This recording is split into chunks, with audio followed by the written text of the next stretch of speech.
নমস্কাৰ দৰ্শক মণ্ডলী, ভালনে আপোনালোকৰ খবৰ খাতি? আহি গ'লো আকৌ বৃদ্ধি কৰিবলৈ আপোনালোকৰ স্মৃতি শক্তি। আজিৰ পৰা ষ্টাৰ্ট হৈছে মোৰ পৰীক্ষা, সেইকাৰণে ব্লগকেইটা দেৰিকৈ আহিছে, তোমালোকে বেয়া নাপাবা। পৰীক্ষালৈ যোৱাৰ আগতে ভগৱানৰ পৰা আশীৰ্বাদ লৈ কিবা এটা খাই লৈ লিখি দিলোগে প্ৰথম পৰীক্ষা, লোকৰ পৰা চাই লৈ। পৰীক্ষা দি আহিলো ঘৰলৈ বুলি, ঘৰত দিছিলোহে ভৰি। মায়ে সুধিলে পৰীক্ষা কেনেকা কৰিলি? মই বোলো এক ৰাতিত পঢ়ি যিমান লিখিব পাৰি লিখি থৈ আহিছোঁ, বাকী ভগৱানৰ সৃষ্টি। অলপ দেৰিৰ পিছত ময়ো ওলাই গ'লো লগৰকেইটাৰ লগত।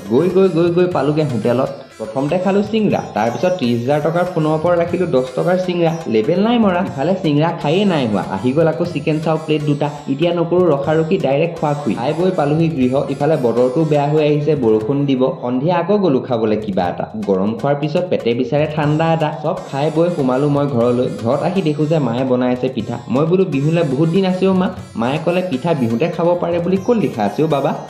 খাবলৈ বনাইছোঁ। ওলাই গৈছে, গেছ ভাল পুইছা।